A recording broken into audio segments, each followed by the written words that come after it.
കല്ലുമ്മക്കായ അല്ലെങ്കിൽ കടുക്ക കൊണ്ട് എളുപ്പത്തിൽ തയ്യാറാക്കാൻ പറ്റുന്ന ഒരു കിടിലൻ പെപ്പർ റോസ്റ്റ് ഉണ്ടാക്കാം. അതിനായി കല്ലുമ്മക്കായ നന്നായി കഴുകി വൃത്തിയാക്കി ഈ തോടോടുകൂടി തന്നെ ഒട്ടും വെള്ളം ചേർക്കാതെ ഒരു 3 മിനിറ്റ് നന്നായിട്ടൊന്ന് പുഴുങ്ങിയെടുത്തതാണ് ഇപ്പോൾ. അപ്പോൾ തന്നെ അടഞ്ഞിരിക്കുന്ന കല്ലുമ്മക്കായയുടെ തോടൊക്കെ നന്നായിട്ടൊന്ന് ഓപ്പൺ ആയിട്ടുണ്ട്. കല്ലുമ്മക്കായയുടെ തോട് ഓപ്പൺ ആക്കി എടുക്കാൻ ഏറ്റവും എളുപ്പം ചെയ്യുന്ന ഒരു മാർഗ്ഗമാണിത്. ഈ ചൂടൊന്ന് നന്നായി തണിഞ്ഞ ശേഷം നമുക്കിത് ഓരോന്നായിട്ട് ഈ തോടിൽ നിന്ന് എടുത്തു മാറ്റാം.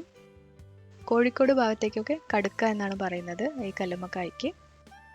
ഈ കടുക്കയിൽ വേസ്റ്റ് ഉള്ളൊരു ഭാഗമുണ്ട്. ഈ ഭാഗം പ്രസ് ചെയ്തങ്ങ് ഇങ്ങനെ മുറിച്ച് മാറ്റിയാൽ മതി. നമുക്ക് സീസൺ അനുസരിച്ചാണ് പല വലിപ്പത്തിലൊക്കെ ഉള്ള കല്ലുമ്മക്കായ കിട്ടുന്നത്. ഇപ്പോൾ എനിക്കിവിടെ കിട്ടിയിരിക്കുന്നത് കുറച്ച് ചെറിയ സൈസിലുള്ളതാണ്. ഈ വേസ്റ്റ് എടുക്കുന്ന ഇവിടെ തന്നെ ഒരു ട്രാൻസ്പാരൻ്റ് ആയിട്ടുള്ള ഇതുപോലെയൊരു നാര് പോലെയുള്ള ഒരു ഐറ്റം ഉണ്ട്. അതും കൂടി അങ്ങ് ഒഴിവാക്കി കളയണം. അത് ഈ വേസ്റ്റ് എടുത്തു കഴിഞ്ഞാൽ നമുക്ക് കാണാൻ പറ്റും. ചിലപ്പോൾ വേസ്റ്റിൻ്റെ കൂടെ തന്നെ അത് നമ്മളെ കയ്യിൽ കിട്ടും. അതിങ്ങനെ പതുക്കെ അങ്ങ് വലിച്ച് ഒഴിവാക്കിയാൽ മതി. കുറച്ച് നല്ല നീളത്തിൽ തന്നെയായിരിക്കും. ഇതൊക്കെ നമ്മുടെ വയറിൽ എത്തിക്കഴിഞ്ഞാൽ വയറുവേദന വരും എന്ന ഒരു റീസൺ കൊണ്ടാണ് ഇതെല്ലാം ഒഴിവാക്കുന്നത്.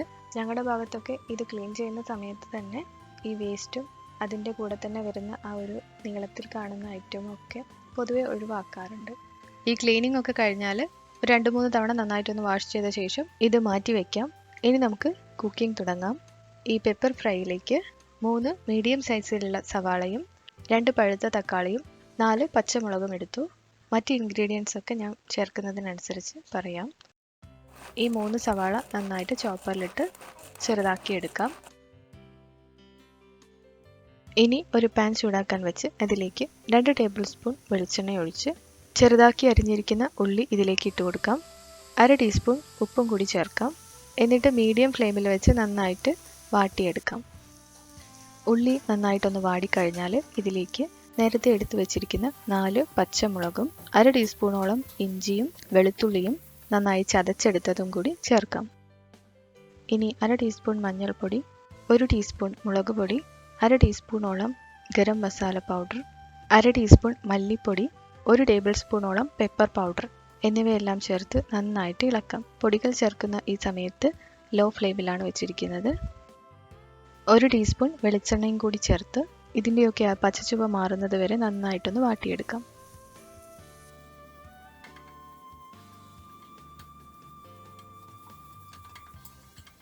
എടുത്തു വെച്ചിരിക്കുന്ന തക്കാളിയും കൂടി ചേർത്ത് നന്നായിട്ട് ഇളക്കാം. ഈ തക്കാളി നന്നായിട്ടൊന്ന് സോഫ്റ്റ് ആയാൽ ഇതിലേക്ക് ക്ലീൻ ചെയ്ത് വെച്ചിരിക്കുന്ന കല്ലുമ്മക്കായ ചേർത്ത് കൊടുക്കാം. ഈ സമയത്ത് ലോ ഫ്ലെയിമിലാണ് വെച്ചിരിക്കുന്നത്. ഈ കല്ലുമ്മക്കായ ചേർത്ത് നന്നായിട്ടൊന്ന് മിക്സ് ചെയ്യാം.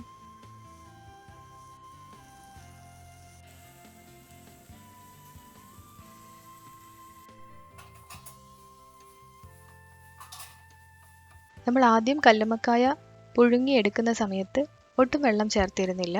എന്നാലും ആ പുഴുങ്ങിയെടുക്കുന്ന സമയത്ത് കല്ലുമ്മക്കായ്ക്കകത്ത് നിന്നും കുറച്ച് വെള്ളം പുറത്തേക്ക് വരും. ആ വെള്ളം നമുക്ക് എങ്ങനെ കുക്ക് ചെയ്യുന്ന സമയത്ത് കറിയിൽ ആഡ് ചെയ്യുകയാണെങ്കിൽ ആ കറിയുടെ ടേസ്റ്റ് ഒന്നും കൂടി കൂടും. ഇപ്പം ഞാൻ ഇതിലേക്ക് ഈ വെള്ളമാണ് ചേർക്കുന്നത്. നേരത്തെ എടുത്തു വെച്ചിരിക്കുന്ന ആ വെള്ളം നന്നായി ഒന്ന് ഫിൽറ്റർ ചെയ്താണ് ചേർത്ത് കൊടുക്കുന്നത്. ഫിൽറ്റർ ചെയ്യാതെ ചേർത്ത് കഴിഞ്ഞാൽ ചിലപ്പോൾ മണ്ണൊക്കെ ഉണ്ടാവാനുള്ള ചാൻസ് ഉണ്ട്.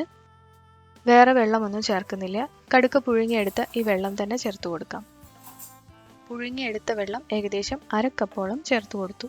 ഇനി ഇത് നന്നായിട്ട് ഇളക്കാം. എന്നിട്ട് അടച്ചു വെച്ച് ഒരു 5 മിനിറ്റ് മീഡിയം ഫ്ലെയിമിൽ കുക്ക് ചെയ്യാം.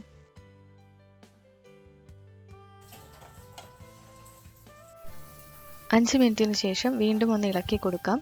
ഈ സമയത്ത് ഉപ്പിൻ്റെ അളവ് നോക്കാം. കാരണം ഈ കല്ലുമ്മക്കായയിൽ കുറച്ചൊരു ഉപ്പിൻ്റെ അംശം ഉണ്ടാവും. അപ്പം ആവശ്യമാണെങ്കിൽ വീണ്ടും ചേർത്ത് കൊടുക്കാം.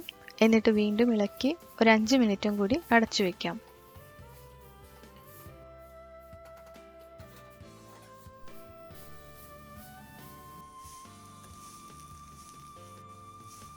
ഇപ്പം ഇതിൽ ഒഴിച്ചു കൊടുത്ത വെള്ളമൊക്കെ വറ്റി നന്നായിട്ട് ഡ്രൈ ആയിട്ടുണ്ട്. ഇതിലേക്ക് ഒരു പിടി മല്ലിയില ചേർക്കാം.